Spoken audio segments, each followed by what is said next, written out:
아테네라는 도시를 아시죠? 아테네는 오랜 역사만큼이나 또 수많은 유적들이 있는 곳으로 유명한데요. 그뿐만 아니라 거기에는 고대 유명한 철학자들이 많이 있었던 학문의 도시이기도 합니다. 그 아테네, 그러니까 성경에서는 아덴이라고 표현을 하고 있는데요. 그 아덴 거리에서는 사람 찾기보다 신을 찾기가 더 쉽다라고 하는 말이 있을 정도로 우상이 많은 그런 도시였다라고 합니다. 사도 바울은 두 번이나 2차와 3차 전도 여행을 통해서 그 아덴 도시를 들러서 복음을 전합니다. 특별히 2차 전도 여행 때는 아레오바고의 그 강단에서 우상에 대한 논쟁을 벌이면서 설교를 하죠. 바울은 아레오바고에서 하나님은 창조주이시고 또 모든 인간은 그의 피조물이기 때문에 우상을 섬기는 것이 아니라 금이나 은이나 돌로 만든 신상을 섬겨서는 절대 안 된다라고 하는 선포를 합니다. 그리고 부활에 대해서도 외칩니다. 그러자 이 청중들이 많은 논란을 일으키고 또 소리를 지르고 소란이 일어나기도 합니다. 그러나 그 중에는 아레오바고의 관원들, 그 중에 유력한 사람들이 복음을 전달하고 또 믿기도 하였고 회개하여서 예수를 믿었다라고 하는 것이 사도행전 17장에 보면 잘 나타나고 있습니다. 그래서 지금도 그 언덕을 오르는 계단 오른쪽 바위에는 그 바울의 설교문이 조각되어져 있다라고 합니다.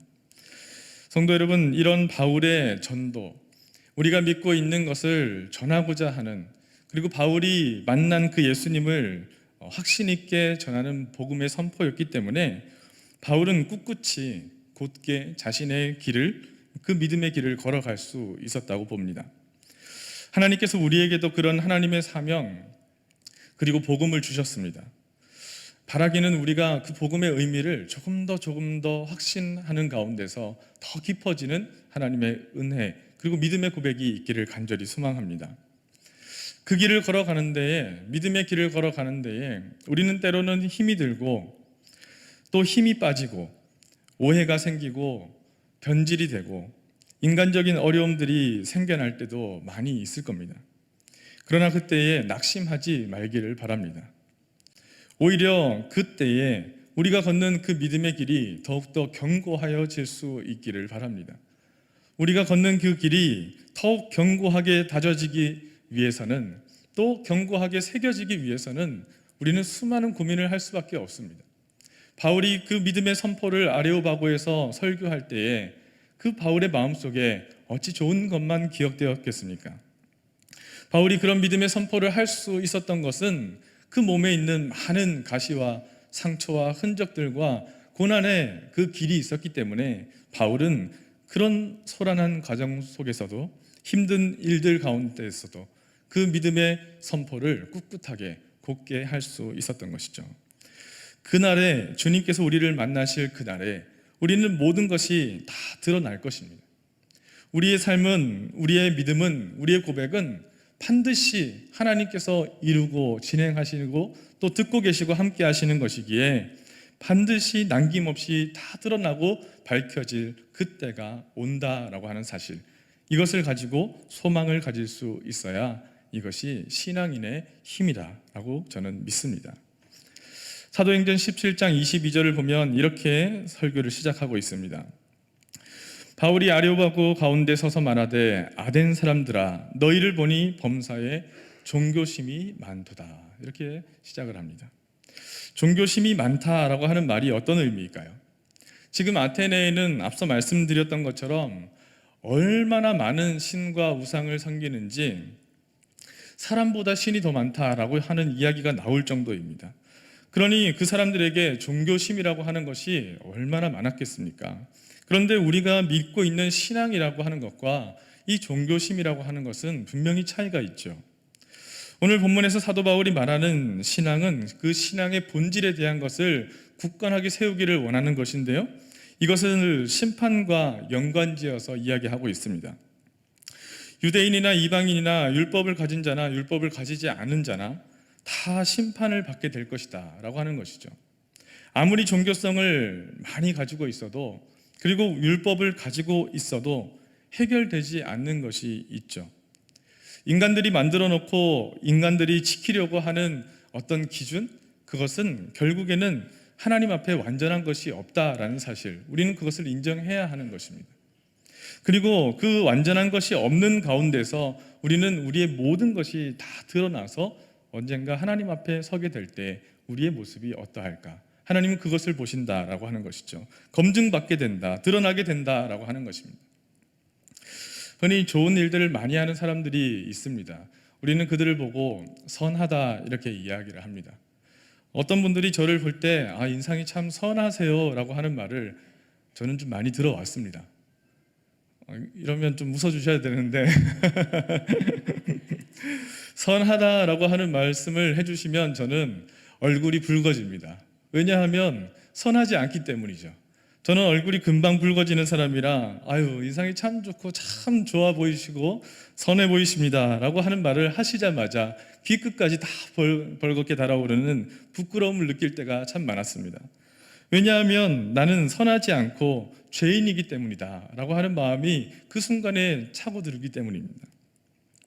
그런데 사람들에게 복음을 전할 때, 전도할 때 사람들이 가장 듣기 싫어하는 말이 죄인이다 라고 하는 말이라고 합니다.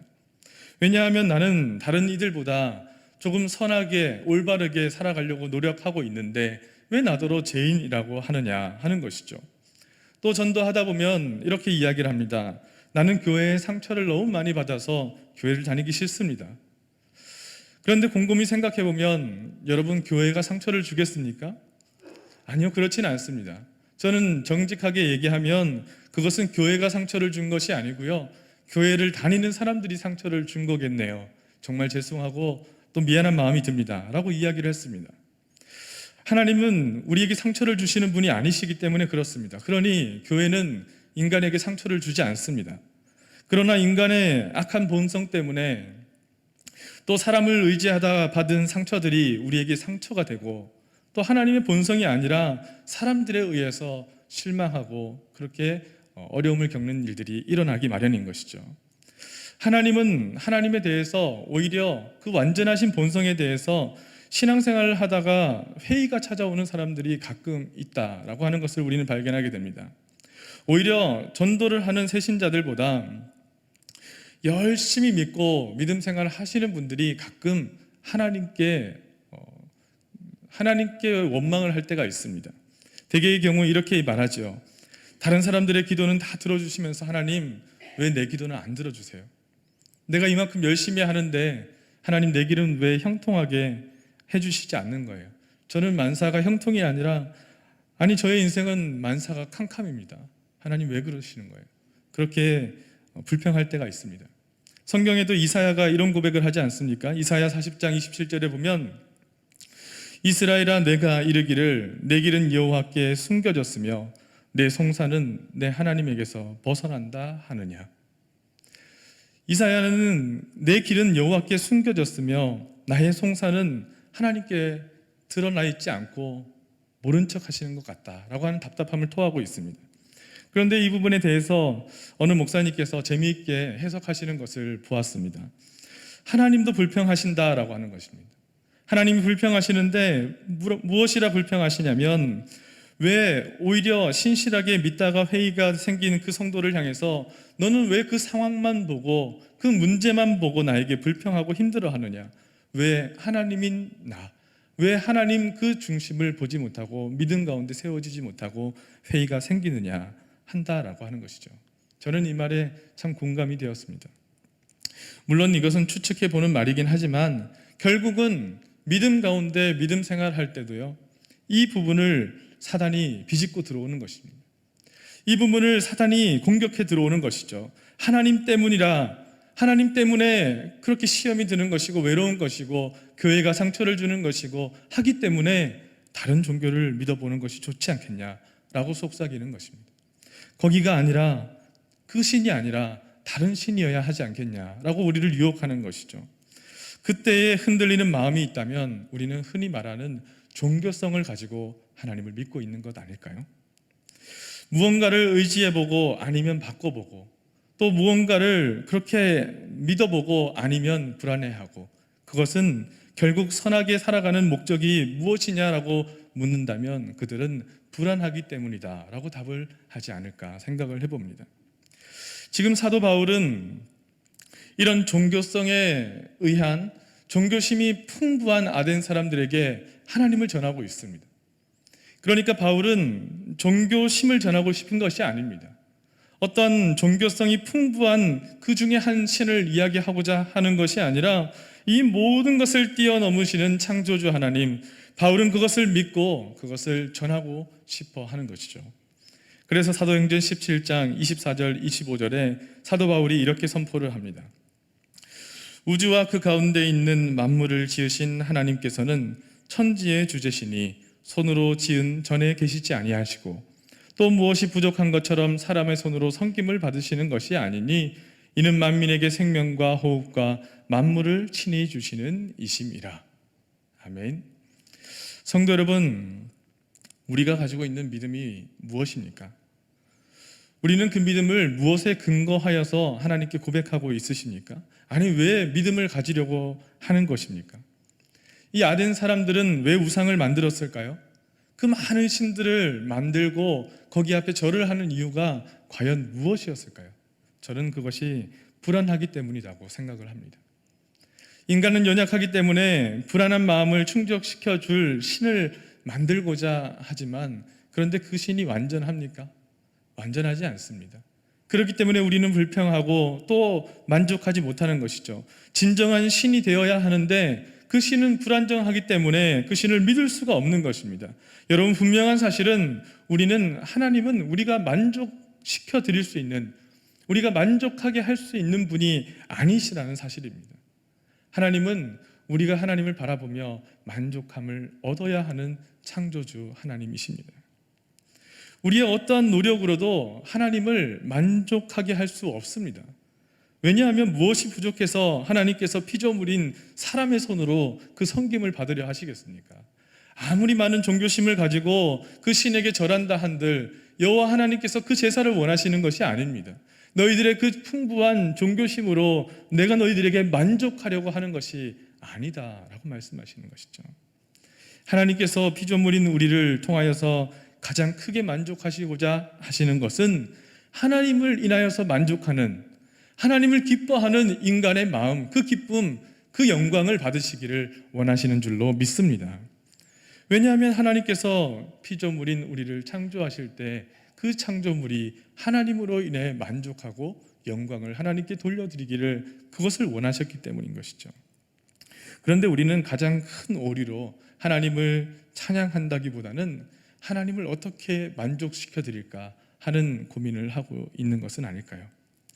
오늘 본문에서 사도 바울은 우리의 문제를 정확하게 두 가지로 지적을 하고 있는데요. 첫 번째는 하나님을 믿으면서 우리의 행위로, 우리의 선한 행위로, 우리의 어떠한 것으로도 하나님을 만족시킬 수는 없다라고 하는 오류. 그리고 두 번째는요, 우리의 행위로 우리가 무엇을 행하든지 그 행위로 구원을 받을 수는 없다라고 하는 것을 선포하고 있는 것입니다. 12절 말씀에 무릇 율법 없이 범죄한 자는 또한 율법 없이 망하고 무릇 율법이 있고 범죄한 자는 율법으로 말미암아 심판을 받으리라. 유대인들은 율법이 있기 때문에, 이방인들은 율법을 가지지 않았기 때문에 그 구원을 받을 수 없다라고 생각을 했습니다. 반대로 자신들에게는 율법이 있기 때문에 구원을 받을 수 있다라고 하는 자부심을 가지고 있었던 것이죠. 그런데 이 유대인들을 비웃듯이 사도 바울이 13절에 이렇게 고백하지 않습니까? 하나님 앞에서는 율법을 듣는 자가 의인이 아니요 오직 율법을 행하는 자라야 의롭다 하심을 얻으리니. 아멘. 우리는 주변에서 그런 사람들을 자주 봅니다. 저 사람은 법 없이도 살 사람이야. 누군가가 저한테 그런 얘기를 했다고는 말씀드리지 않겠습니다. 그런데 이 말은 법적으로 보면은 문제가 없다라고 하는 것입니다. 정말 법 없이도 살 사람이다 하는 사람은 정말 좋은 사람이죠. 인간의 기준에서는 참 좋은 사람입니다. 그런데 하나님의 심판은 그런 기준과는 전혀 다른 것이라는 겁니다. 사람들은 사람을 죽이지 않으면 살인이 아니라고 생각합니다. 괜찮은 것이죠. 그러나 하나님은 마음을 보십니다. 사람들은 도적질하지 않으면 도둑이 아니다라고 판단해 줍니다. 그러나 하나님은 그 사람의 마음에 탐심을 보십니다. 세상에는 증거가 없으면 죄가 없다라고 판결을 냅니다. 그러나 하나님은 우리의 양심을 보시고 또 그 마음의 중심을 보십니다. 과연 여기에서 죄인 아닌 사람이 있을 수 있겠습니까? 하나님이 우리의 마음을 보시고 우리의 양심을 보시고 우리의 깊숙한 것을 보시고 우리의 탐심을 보신다라고 하시면 우리의 의로 구원받으실 분이 여기에 있으시겠습니까? 사도 바울은 그래서 14절 15절에 이렇게 말을 합니다. 율법 없는 이방인이 본성으로 율법의 일을 행할 때에는 이 사람은 율법이 없어도 자기가 자기에게 율법이 되나니 이런 이들은 그 양심이 증거가 되어. 양심은 인간으로 하여금 옳은 길을 가도록 하나님께서 심어주신 선물이 아니겠습니까? 그런데 그 양심이 하나님을 모르는 자에게도 주어져 있고 서로 고발하기도 하고 변호하기도 하나 결국에는 그 양심으로도 완전한 의를 행할 능력이 우리에게는 없고 그 의로는 구원에 이를 수 없다라고 하는 사실을 우리가 믿고 있느냐, 알고 있느냐? 아레오바고 광장에서 사도 바울은 인간의 이런 보편적인 문제를 지적하면서 그들로 하여금 창조주 하나님을 믿고 그 하나님 앞에 돌아오라라고 권면을 하고 있습니다. 하나님 없는 의가 양심이 완전할 수 없다라고 하는 선포인 것입니다. 아무리 신에게 그 신을 만족시키기 위해서 내 의와 선한 양심을 동원하여서 그렇게 살아간다 하더라도 하나님이 없으면, 창조주 하나님이 계시지 않으면 그것이 완전할 수 없다라고 하는 것입니다. 종교심 많은 아덴 사람에게만 이 말씀이 해당되겠습니까? 아니요. 믿음을 가지고 살아가는 오늘날의 신자에게도 이런 무신론적인 모습들이 있지 않습니까? 하나님을 믿고 살아간다라고 하는데 왜 사랑이 드러나지 않습니까? 왜 교회에 오면 그 사람들 때문에 상처를 받을 수밖에 없겠습니까? 왜 그것이 인정되지 않겠습니까? 마치 우리 속에 신이 없구나, 우리 속에 양심만 있을 뿐, 우리 속에 종교심만 있을 뿐 하나님이 없구나 하는 생각에 두려운 마음이 듭니다. 어떤 사람이 꿈을 꾸었는데 하늘나라에 갔다고 합니다. 거기 갔더니 천사가 큰 책을 그의 앞에 갖다 놓고요, 이 책이 무엇이냐 물어보니까 그 책 가운데는 당신이 세상에 있을 때 행한 많은 것들이 기록되어져 있다라고 대답을 합니다. 그래서 첫 장을 들추니까 글씨가 가득하게 무엇인가 적혀 있습니다. 이것이 무엇입니까? 물으니 천사가 대답하기를 당신이 세상에 살 때 행동으로 지은 죄가 적혀져 있습니다 라고 합니다. 다음 장을 들춰보았습니다. 그 속에는 첫 장보다 더 잔 글씨로 가득 써 있는 글씨가 있습니다.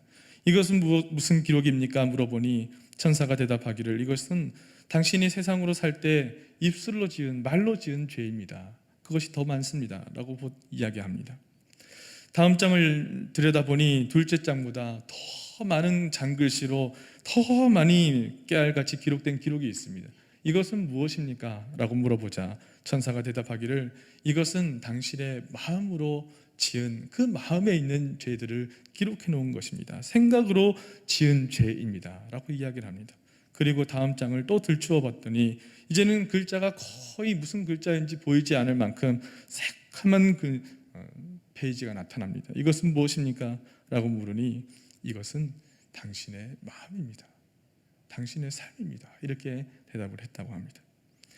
예레미야 17장 9절에 보면 만물보다 거짓되고 심히 부패된 것은 마음이라 누가 득이 이를 알리오마는.